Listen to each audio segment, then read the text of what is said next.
Bonjour à tous, bienvenue dans cette nouvelle vidéo. Aujourd'hui, on va parler de quelque chose que j'utilise depuis maintenant 2 ans. Un sujet qu'on a beaucoup abordé dans les mythes du vendredi soir. Après avoir répondu des dizaines de fois à vos questions, j'ai décidé de vous faire plusieurs vidéos sur Proxmox. Allez, c'est parti, musique, générique.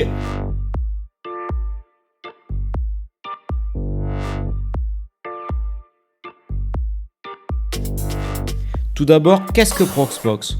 Proxmox est un serveur qui vous permet d'héberger des machines virtuelles sur lesquelles vous allez pouvoir venir installer différents éléments, notamment JDOM pour ceux qui font de la domotique, mais aussi Aimotion pour ceux qui font de la vidéo, etc. etc.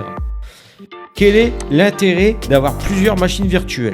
Déjà, ça permet d'avoir éventuellement un JDOM plus un JDOM de test quand on veut faire des choses sans forcément venir perturber le fonctionnement de votre maison.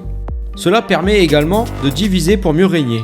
En l'occurrence, j'ai installé Zigbee to MQTT sur la même machine virtuelle que Motionite. Pourquoi ? Cela me permet de ne pas venir perturber le fonctionnement de Zigbee to MQTT lorsque je rencontre des soucis sur JDOM. Cela permet aussi de tester éventuellement une autre solution domotique que JDOM, pour ne pas parler du côté obscur de Home Assistant, hein Serge ? On ne parle pas de Home Assistant dans cette vidéo. Quel matériel utiliser pour installer Proxmox ? Alors, il n'y a pas de règle ni d'obligation, si ce n'est que d'avoir un matériel compatible avec la virtualisation. Aujourd'hui, 99,9% des cas, cela est compatible. Il faudra donc faire un réglage dans votre BIOS pour activer la virtualisation. Bref, ce que je peux vous conseiller, c'est de faire un tour dans votre placard, ou dans le placard de votre famille, ou dans le placard de votre belle-mère. Il y a forcément un ordinateur quelque part que personne n'utilise, faute de puissance. Or, bien souvent, si on cherche bien, on va trouver quelque chose d'assez intéressant dans Proxmox, c'est qu'on va pouvoir exploiter pleinement cette puissance. Alors, bien évidemment, il faudra utiliser un disque dur type SSD. Ça, c'est évident. Vous les trouverez pour 20 balles sur Amazon. Je ne suis pas sponsorisé du tout. Mais ça vaut rien. Il faudra aussi avoir un peu de RAM. C'est-à-dire minimum 4 Go. Je dirais que l'idéal pour commencer, c'est de se retrouver aux alentours de 8 Go. Et il faudra ensuite regarder la performance du processeur. Si vous vous retrouvez avec un processeur plus faible que sur un Raspberry, je vous le dis tout de suite, c'est pas la peine. Maintenant, si vous vous retrouvez avec un petit Intel i3, i5, voire même i7, là, ça va commencer à devenir très intéressant pour vous. Parce que ce PC qui prend la poussière risquerait de devenir votre serveur. Et si malgré tout ça, vous ne parvenez pas à trouver un PC convenable pour installer Proxmox dans vos placards, il faudra donc acheter un ordinateur. Sachez que vous pouvez très bien acheter de l'occasion. Pas la peine d'aller faire un crédit à la banque ou de payer en 15 fois sans frais avec des bons d'achat offerts par notre cher ami Stop, on s'arrête là. Bref, beaucoup de gens aujourd'hui vont se diriger plutôt vers des mini PC type NUC. Pourquoi ? Parce que ces PC ont quand même une consommation moins importante qu'un vrai PC ou qu'un serveur. Mais à performance égale, je pense qu'il est quand même plus intéressant de partir sur un gros PC qui consomme bien comme il faut, parce que pour amortir la différence de prix, il va vous falloir des années. Aujourd'hui, est-ce que vraiment c'est rentable de prendre un NUC ?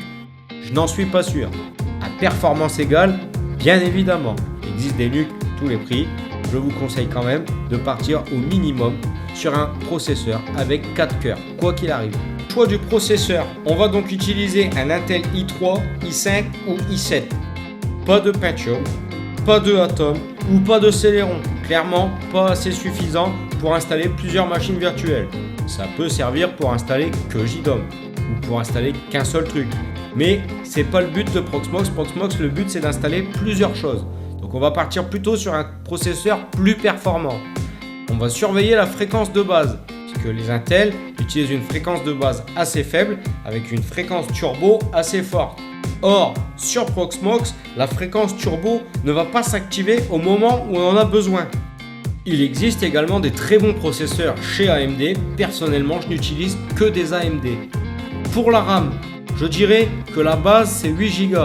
Maintenant, optez plutôt pour 16 Go ça vous permet d'installer plusieurs machines et de voir sur le long terme. Ça vous évite d'aller racheter une barrette dans quelques semaines. Attention, j'ai bien dit une barrette de RAM. Je vous conseille aussi d'ajouter un disque dur supplémentaire. Alors pour ceux qui ont déjà un NAS, un tout petit disque dur juste pour mettre les backups des machines virtuelles, c'est tout. Pour ceux qui n'ont pas de NAS, je vous conseille de vous faire plaisir et d'acheter le disque dur dont vous avez toujours rêvé.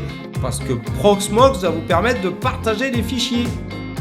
Voilà pour cette première partie de Proxmox. On va maintenant attendre que nos amis belges aient reçu leur NUC pour pouvoir faire une install et filmer l'install. Parce que clairement, j'ai pas envie d'acheter un PC juste pour vous montrer comment qu'on fait. À moins qu'il y ait quelqu'un qui veuille me racheter le PC derrière.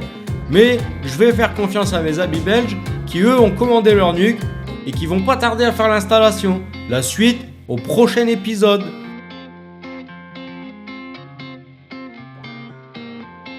Alors un petit message, je sais qu'en ce moment je fais plus trop de vidéos parce que je suis en reconversion professionnelle et que justement ça a un rapport avec tout ça, mais je veux pas en parler pour le moment. Bref, on va bientôt, j'espère, passer les 1000 abonnés. Et je faisais un calcul, dis donc. 1000 abonnés qui me donnent 1 euro, j'ai gagné 1000 balles. 1000 abonnés qui me donnent 10 euros, j'ai gagné 10 000 balles. 1000 abonnés qui me donnent 100 balles, j'ai gagné 100 000 balles. Ah non, pardon, non.